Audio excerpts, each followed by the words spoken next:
do you know what happened to Zuzu? It's an interview you only saw on Crime Watch Daily. An interview with new meaning today. Chris Estrada grilled about the disappearance of Zuzu Verk. Did you have anything to do with her disappearance? I did not. Today, we've got breaking news on the troubling mystery. Estrada is now behind bars. So is his friend, Robert Fabian, who was Verk's boyfriend at the time she went missing. And with a heavy heart, investigators confirmed her family's worst fear.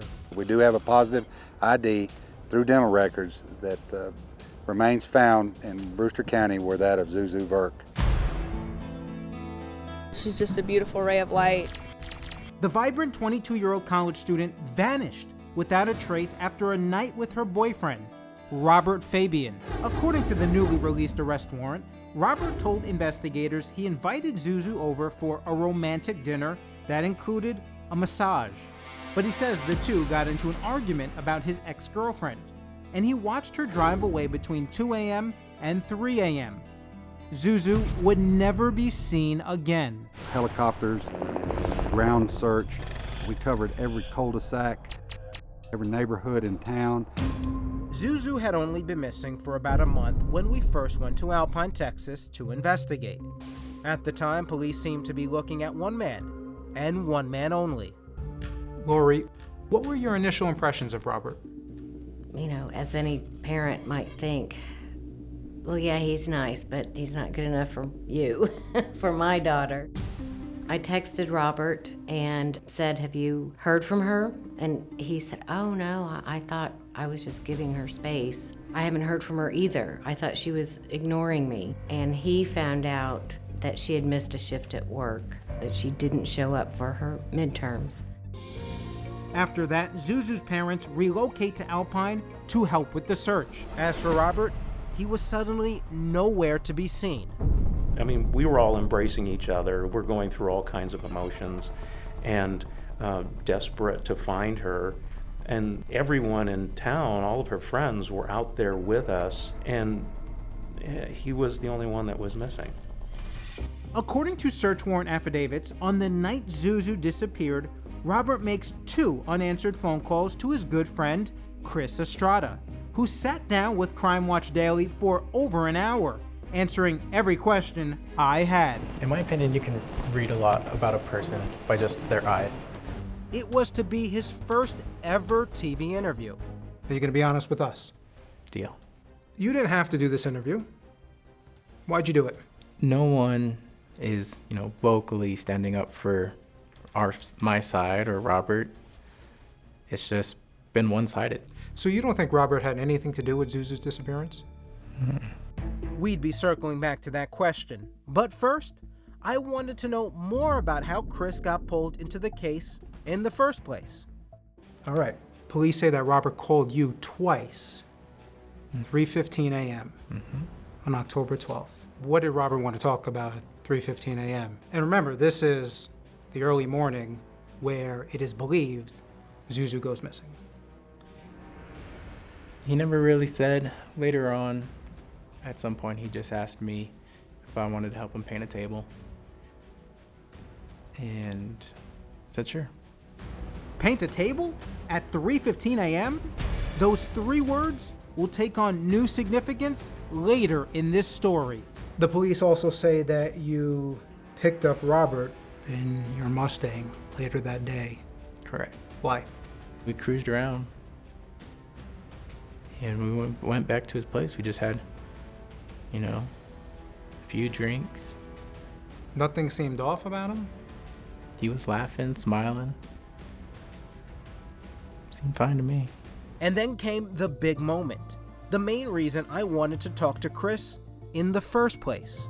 I want to make it very clear. You, Chris Estrada, do you know what happened to Zuzu? I do not. Did you have anything to do with her disappearance? I did not. You are not an accomplice to a crime? No. Is Zuzu still alive? I don't know. Are you covering for Robert at all? Mm-mm. I do a lot of these interviews, and I'm wondering whether I should believe you. How do I know right now you're not BSing me? You wouldn't know. And technically, he was right. We wouldn't know. But we did find someone who might. Why are you leaving those elements out?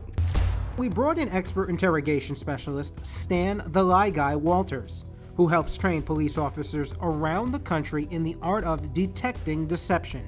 Stan, I spent over an hour with Chris Estrada asking him some very tough questions, and you went ahead and scrutinized that interview. Overall thoughts on Chris Estrada? In my opinion, Chris is withholding a lot of information that would be critical to this investigation.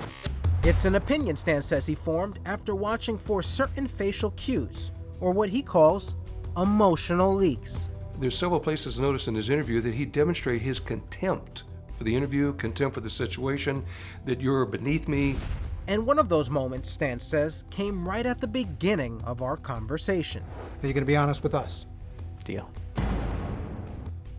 You see the movement over here, see how this cheek is higher? Is that really whatever? It's what Stan calls a contempt signal. It's contempt, like, I'm fooling with this. You ask me these questions. Who are you to question this? And it's a contempt toward the other individual, disdain, dislike, scorn, that the other person is beneath me. But of all the telling moments from our conversation, it was the end that caught Stan's attention the most. Do you know what happened to Zuzu? I do not. Gets that quick, real fast contempt. Are you covering for Robert at all? And you got a huge reaction out of that. One of the big responses you got. Stan calls it an anger signal and says he saw it in Chris. Emotions are hardwired. They're very difficult to suppress. The hardest life to accomplish is one about emotion. Stan's opinion? I don't believe he was involved, from the questions you've asked, that he was involved actually in what happened to her. But he's withholding information that would help this investigation. And that's exactly what police are saying today, after a Border Patrol agent stumbled upon the remains of Zuzu Verk. Estrada is arrested 650 miles away in Phoenix. He had just moved from Texas to Arizona. Both he and Fabian are facing a charge of tampering with evidence by concealing or hiding a corpse. Police say additional charges are expected soon. Fabian is being held on a $500,000 bond. We have specific timelines about what happened, and we have ideas about what happened. That timeline is laid out in this arrest warrant affidavit. Police say the night Zuzu vanished, Fabian was captured on surveillance video using Estrada's credit card to purchase 3 packaged items resembling plastic painter's drop cloths. The report goes on to say thin plastic sheets that were consistent with the plastic painter's drop cloths purchased by Robert were found at the site of Zuzu's body. I want to make sure that they are prosecuted to the fullest extent of the law. The news leaving Zuzu's family with mixed emotions. I'm relieved that we've found her, but extremely saddened that I'm never really going to see her again. There's a lot of people that miss Zuzu. There's a lot of people that love Zuzu. I'm just gonna miss her passion and just her laugh. I'm gonna miss her laugh so much. Will you miss her advice? Not really. But she always did give good advice. I just didn't really listen most of the time. Yeah, we'll be together again, but physically, I don't get to hold my daughter. She was taken away. So yeah, I'll miss that. The police chief in Alpine says several of Fabian's relatives, including his mom, sister, and brother-in-law, who also talked to our Jason Mattera, are considered persons of interest in the case. And the chief added that more arrests, quote, will eventually be made. A memorial service for Verk was held today at Sul Ross State University, where Zuzu was studying conservation biology.